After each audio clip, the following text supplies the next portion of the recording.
Hello, welcome to Daniel's Inferno. My name is Daniel. Thank you for joining me today. If you have a moment, please like, share, subscribe, comment, and join the conversation below. I'd love to hear from you. So, today's video. New information has emerged about the plane crash in Iran. My man-child of a prime minister, or Canada's man-child of a prime minister here, with a terrible beard, has finally come out and acknowledged what we all knew, or all suspected at least, that Iran was responsible for downing this civilian airliner. Currently, Ukraine and Iran are working together.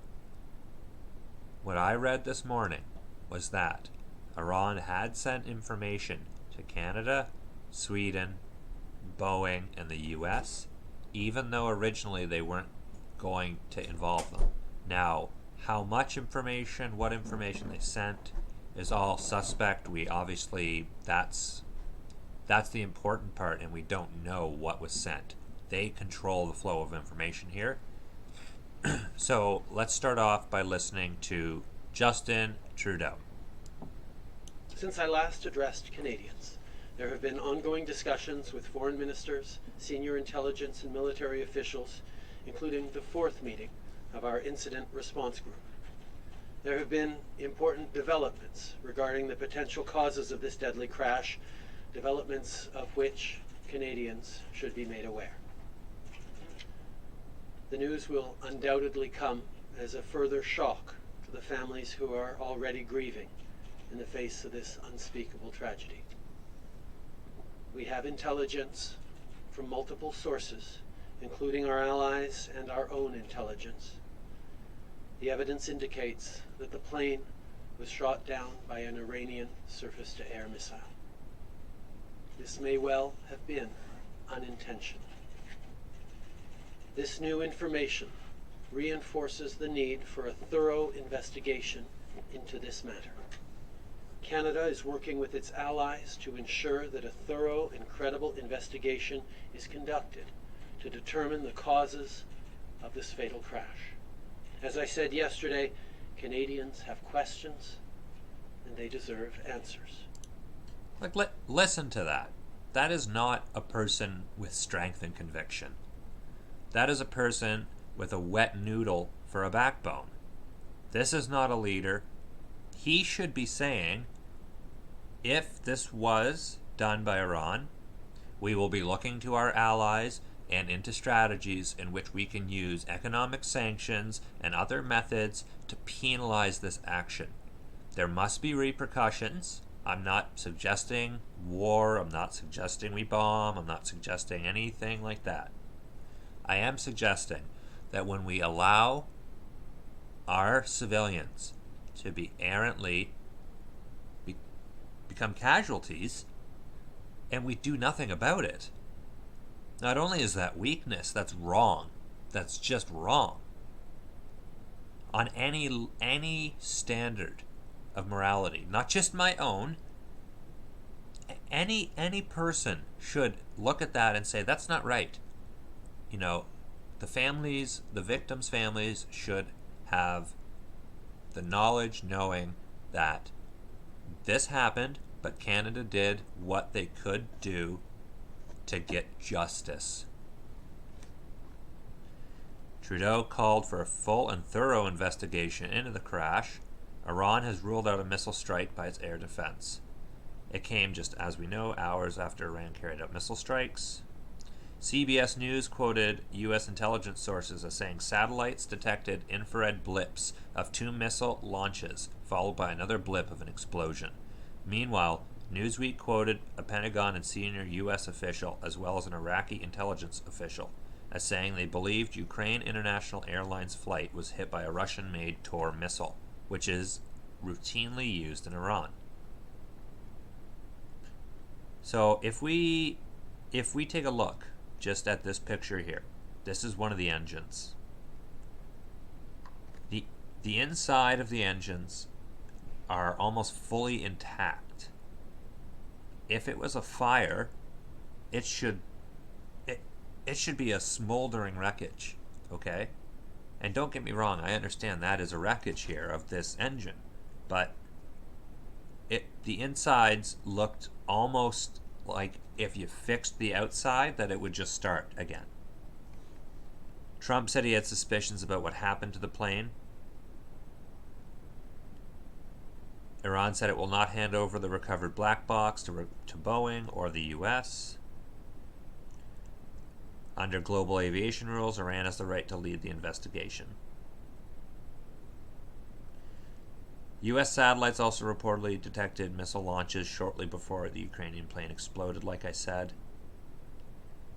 CBS News has learned US officials are confident Iran has shot down the Ukraine jetliner. A Russian-built Tor M1 surface-to-air missile. The incident was accidental. It quoted sources as saying Iran's anti-aircraft systems were probably active following its attacks on the US air bases. The Pentagon has so far made no public comment on the issue. So this is Trump talking about the issue, and we're just going to listen for one moment. I have my suspicions. It was very, I don't want to say that because other people have their suspicions also. It's a tragic thing. When I see that, it's a tragic thing. But somebody could have made a mistake on the other side. Could have made a mistake. It was flying. It was flying in not our system. No, it has nothing to do with us. It was flying in a pretty rough neighborhood, and somebody could have made a mistake. I have a feeling that it's just something very terrible happened. Very devastating. So you can just hear it when he's saying very devastating, and I have my suspicions. There's more conviction behind what he's saying.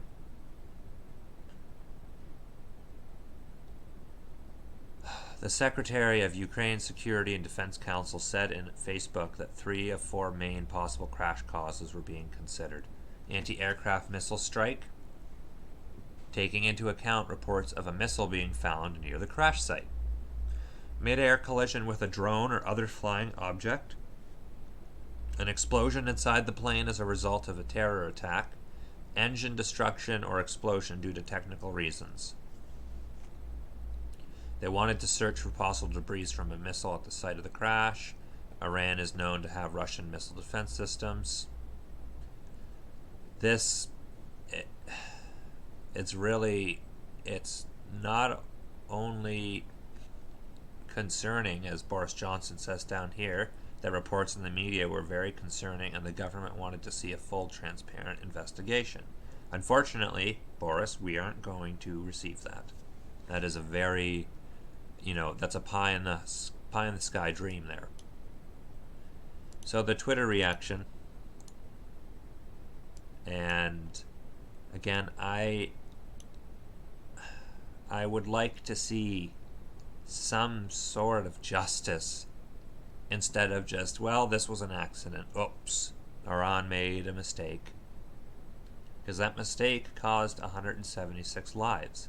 Not only that, Iran would have lied about the cause, since they didn't know.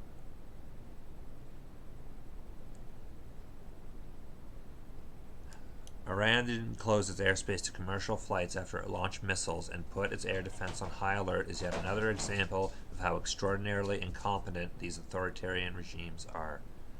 I actually agree with that, Matthew Van Dyke, because there was no reason for a commercial airliner to be flying around after these missiles were shot off an hour or two prior. So a step in the right direction. Iran's Civil Aviation Authority says it has invited Canadian investigators from the TSB to join a growing team probing the plane crash outside Tehran that killed 138 people believed to be bound for Canada. So that's the first good thing I've heard. I think if they hadn't invited Canada, there would have been a large amount of pressure, suspicion, discontent because a lot of these people had dual citizenship. So two of the passengers had just gotten married in Iran the Friday prior and were on their way back because they lived in Canada. So I don't understand, because this really affects the Iranian community more than anybody. And any commercial airliner leaving from Iran, that's probably going to be the case, is that it has a plurality, if not a majority, of Iranian nationals or Iranian individuals who hold dual citizenship. Nope. That's the couple I was talking about there. It's just awful. Just awful. Yeah. Pentagon and Iraqi officials confirmed to Newsweek that the Ukrainian airliner that crashed in Tehran was struck by an anti-aircraft missile. So that settles it. It's 100% confirmed. Iran is the culprit. Iran did not shut down its airspace. Somebody was trigger happy. The airspace was hot in terms of tensions. Tensions were high. Ayatollah Khomeini, and I don't expect this, obviously, to reach anyone of any importance. But Ayatollah Khomeini, you are by far the stupidest individual who's ever ran a country. My opinion. Please join the conversation below. Let me know what you think. Thank you so much for watching. I'm Daniel's Inferno.